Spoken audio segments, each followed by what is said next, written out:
এবং ব্যবসায়ী মহলের কিছু দাবি দেওয়া ছিল, কিছু সমস্যা ছিল, সেই বিষয়গুলি নিয়ে আলোচনা হয়েছে। সুদের হার, উচ্চ সুদের হার কারণে ব্যবসায়ীরা ব্যাংক থেকে লোন নিতে পারছে না, ইনভেস্ট করতে পারছে না, এই বিষয়টি জানানো হয়েছে। এছাড়া ব্যাংক ডিফল্টারের যে কিছু নিয়ম আছে, যে 6 মাস যদি ডিফল্টার হয় তাহলে সে ডিফল্টারের তালিকায় চলে যাবে, এই বিষয়গুলি নিয়ে আলোচনা হয়েছে, এটা যেন বৃদ্ধি করা হয়।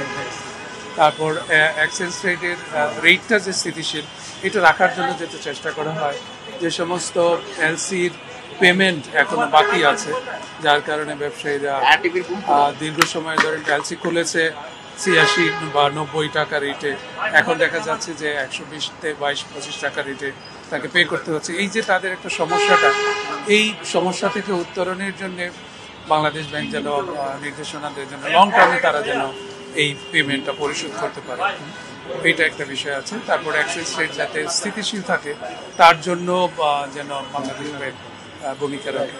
এছাড়া কৃষি ঋণের ক্ষেত্রে বলা হয়েছে যে কৃষি ঋণের যে সিলিংটা আছে এটাকে বৃদ্ধি করে যেন ৫০ লাখ টাকা করা হয় এবং 5%-এর মধ্যে সেটা ইন্টারেস্ট রেট সেটা দেওয়া হয়। ক্ষুদ্র উদ্যোক্তা, ই কমার্স উদ্যোক্তা এবং স্টার্ট আপের জন্য বিশেষ ঋণের ব্যবস্থা করার জন্য অনুরোধ করা হয়েছে, যাতে নতুন নতুন ব্যবসা প্রতিষ্ঠান তৈরি হতে পারে। গভর্নর মহোদয় এসিউর করেছেন যে এই খাতে তাদের বরাদ্দ আছে এবং এটাকে প্রয়োজনে আরও তারা বৃদ্ধি করবে সরকারের অবদান। এছাড়া আগের সময়ে বিভিন্নভাবে ব্যবসায়ীরা যে সমস্ত ব্যবসায়ী ক্ষতিগ্রস্ত হয়েছে তাদের পুনর্বাসনের জন্য বাংলাদেশ ব্যাংক থেকে কোনো নির্দেশনা দেওয়া হয় কিনা ব্যাংকগুলিকে, সে ব্যাপারে অনুরোধ জানানো হয়েছে। এই মুহূর্তে তারা কোনো আশ্বাস দেয়নি, বাট তারা একটা টাইম পিরিয়ড দিয়েছে যে এর বিরুদ্ধে হয়তো একটু স্থিতিশীল হয়ে যাবে। তো তাদের মতামত, তারা বিজনেসম্যানদের সহায়তা চেয়েছে যেন এক্ষেত্রে বিজনেসম্যানরা ধৈর্য ধরে অপেক্ষা করে এবং সরকারকে সহযোগিতা করে, বিশেষ করে এফডিসিসির পক্ষে 2 মাসের প্রস্তাব দিয়েছি, যেটা 6 মাস ছিল এটা যেন বৃদ্ধি করে 9 মাস করা হয়।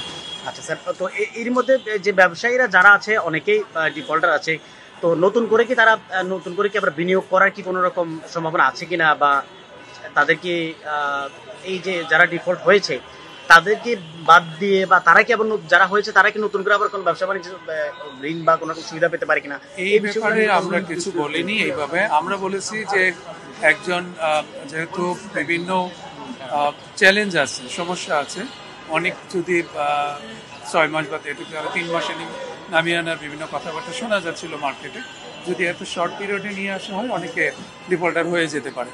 তো এই চ্যালেঞ্জিং সিচুয়েশনে তারা যেন সাস্টেন করতে পারে, মার্কেটে টিকে থাকে, তার জন্য এটাকে 9 মাসে নিয়ে যাওয়ার জন্য অনুরোধ রাখা হয়েছে। আমাদের গভর্নর মহোদয় যেটা জানিয়েছেন যে রমজান মাসে পণ্য সরবরাহের জন্য তারা যে সুবিধাগুলি দিয়েছে সেটা সাকসেসফুলি কাজে লেগেছে। আমাদের বিভিন্ন এলসির মাধ্যমে আমদানি প্রায় 30% বৃদ্ধি পেয়েছে ওই সময়ে, এবং গভর্নর মহোদয় অ্যাসিওর করেছেন যে রমজান মাস আমাদের সমস্যাটা হবে না, দ্রব্যমূল্য স্থিতিশীল থাকবে বলে তারা প্রত্যাশা করেছেন।